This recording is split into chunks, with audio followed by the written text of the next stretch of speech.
بسم اللہ الرحمن الرحیم۔ بصرے میں شعوانہ نام کی ایک بدکارہ عورت رہتی تھی۔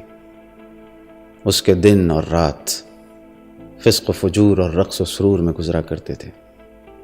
گناہ کی کوئی ایسی محفل نہیں تھی جس میں وہ شریک نہ ہوتی ہو۔ ایک دن وہ کہیں جا رہی تھی۔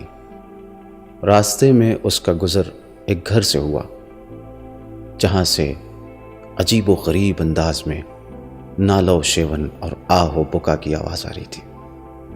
اسے جستجو ہوئی، آخر کیا وجہ ہے کہ لوگ اس طرح زور زور سے رو رہے ہیں۔ اس نے اپنی ایک کنیز سے کہا کہ جاؤ گھر کے اندر جا کر دیکھو کہ کیا ماجرا ہے۔ وہ کنیز اندر گئی لیکن واپس نہیں آئی۔ اس نے دوسری کنیز کو بھیجا کہ تم جاؤ دیکھو کہ آخر کیا ماجرا ہے۔ دوسری کنیز بھی اندر گئی لیکن وہ بھی واپس نہیں آئی۔ اس نے تیسری کنیز کو بھی بھیجا اور تاکید کی کہ مجھے آ کر بتاؤ کہ اندر کیا ہو رہا ہے، لوگ کیوں رو رہے ہیں۔ وہ کنیز اندر گئی اور باہر آ کر اس نے بتایا کہ یہاں کسی مردے کو نہیں رویا جا رہا ہے بلکہ یہاں زندوں پر آنسو بہایا جا رہا ہے، یہاں گنہگار لوگوں کی عاقبت پر گریہ کیا جا رہا ہے۔ شعوانہ فوراً اس گھر کے اندر گئی تو کیا دیکھا، ایک وائز ممبر پر بیٹھ کر خطاب فرما رہے ہیں اور اس آیت کی تلاوت کر رہے ہیں۔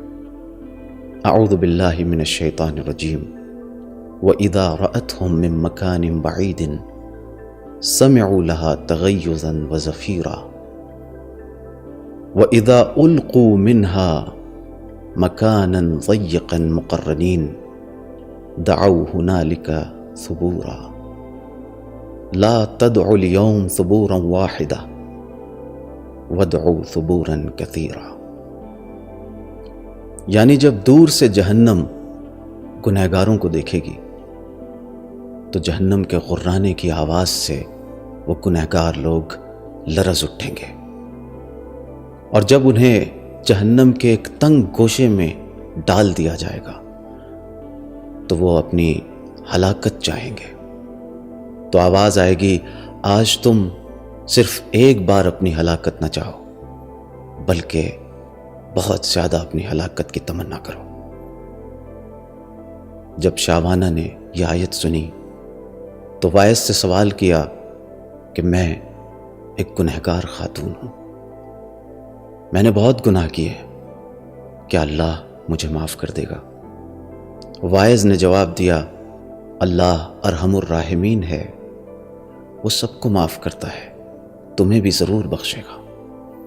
اس واقعے کے بعد شعوانہ نے اپنی کنیزوں کو آزاد کر دیا، اپنے گناہوں سے توبہ کر لی اور ان گناہوں کی طرف واپس پلٹ کر نہیں گئی، اور پھر ایک جگہ عبادت پروردگار میں مصروف ہو گئی، اور اتنی عبادت کی کہ اس کا جسم لاغر و نحیف ہو گیا۔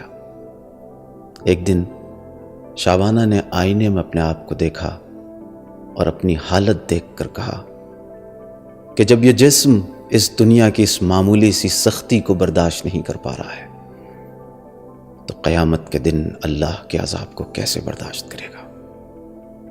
ایک آواز آئی، شعوانہ اللہ نے تمہارے گناہوں کو بخش دیا ہے، اب تم ہم سے جڑی رہو تاکہ ہم تمہیں وہ مقام دکھائیں جس کے تم مستحق ہو۔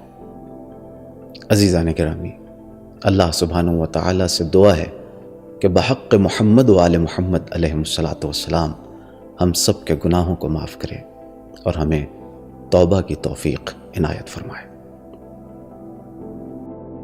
اللہ نے تمہارے گناہوں کو بخش دیا ہے، اب تم ہم سے جڑی رہو تاکہ ہم تمہیں وہ مقام دکھائیں جس کے تم مستحق ہو۔ میں اور تم اس امت کے اجیر ہیں، اور جو ہماری اجرت نہ ادا کرے اس پر اللہ کی لعنت ہے۔ میں اور تم اس امت کے مولا ہیں، جو ہمیں چھوڑ دے اس پر اللہ کی لعنت ہے۔